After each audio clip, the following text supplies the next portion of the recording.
Hello，大家好，我係黎嘉倫牧師。幾個月前，我曾經有機會去到多倫多中華聯合教會訪問周子賢牧師。佢本身亦都係一個新移民，2年前嚟到多倫多。喺嗰度，我訪問佢有關新移民嘅挑戰咧，亦都聽佢咧關於我哋呢個網上課程嘅一啲嘅理解。以下呢個片段就係佢對呢個課程嘅一啲嘅心得。好啊，咁我諗我會由語言嘅角度啦，同埋課程內容嘅角度，同埋形式上我都會有一啲感想嘅。咁語言上面我覺得係非常之 friendly 啦。咁其實即係新移民嚟到呢度，好多時候都已經要適應嗰個英文嘅世界啦。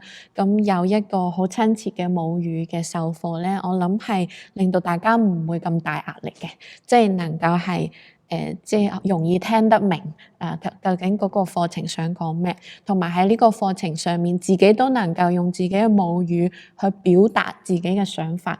咁我覺得係幫到參與者嘅。咁第二喺內容上面咧，就係正正都係同母語有關啊，即係要表達返我哋嗰個身份嘅重塑、探索同埋研究。咁呢啲咁內心嘅嘢咧，即係用一個母語嚟到表達咧，都我覺得係重要嘅。即係有時用個英文個好有限嘅詞彙，係好難表達內心嘅情感，一啲好細微嘅感覺咁樣。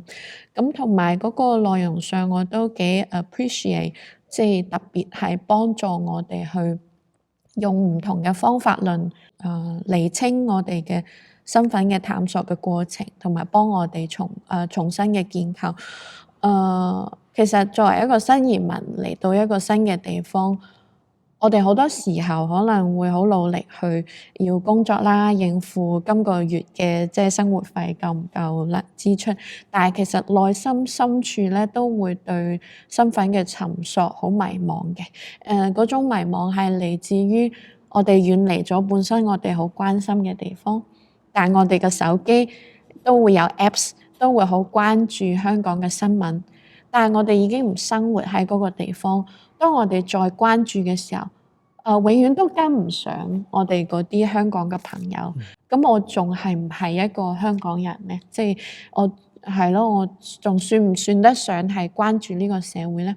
會有啲迷茫。咁嚟到呢度，雖然聖經都話我哋係寄居者，但係我自己嘅感受係，雖然寄居啫，但係我哋仍然係被呼召生活喺呢個地上，希望上帝嘅國度在地若天啊嘛！即係我哋要參與喺某個地方、某個時空去見證信仰。咁我同呢個而家身處嘅地方又有咩關係咧？你話歷史我又唔係好了解，文化亦仲有好長時間去適應。咁我究竟係邊個咧？咁樣，咁有一個嘅課程幫助我哋去表達出迷茫啦、掙扎啦、唔知自己喺邊啦，同埋又提供唔同嘅一啲方法，去到幫助我哋有方法去思考。即係咁，我哋而家可以係乜嘢咧？咁我覺得係好療愈，亦都好安慰、好建造人嘅事情。咁同埋我見個課程形式上面係4個老師會一齊，3個老師會一齊教啦，好似團契分享咁樣。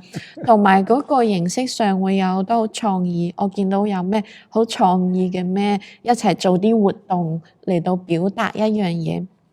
咁我覺得呢個過程都會幫助我哋抒發內心嘅一啲嘅困惑或者掙扎，係好緊要嘅。係我都喺度想像，可能呢個課程最終我哋唔會得到一個非常明確嘅答案，知道我係邊個。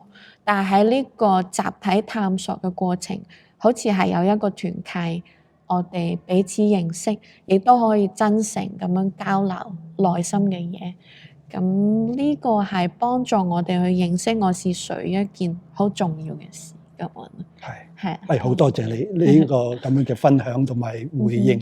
呢個當然係我哋呢個課程嘅目標啦。咁亦都係一個嘗試嘅階段，希望真係能夠做到呢一個信仰嘅重建啦、重構啦，同埋內心嘅一啲嘅表達，同埋集體嘅一啲嘅療愈嘅一啲嘅經驗嘅。所以咧，我都好期待，希望咧即係大家會有興趣參加嘅。咁咧係啦，好開心聽到周子賢牧師嘅分享。呢個課程已經開始接受報名㗎啦，你只要去呢個片段嘅簡介裏邊咧，揾到一個嘅 link，咁就去到學院嗰度就可以知道詳細嘅資料同埋報名。呢個課程有4個嘅科目嘅，讀完之後咧，學院就會頒發一張嘅證書俾大家。我知道好多人都覺得9月先至開學，但其實咧，我鼓勵你可以盡快報名，唔好等到最後1秒。咁我哋好讓呢一班嘅講師咧可以及早預備嘅。多謝大家幫忙。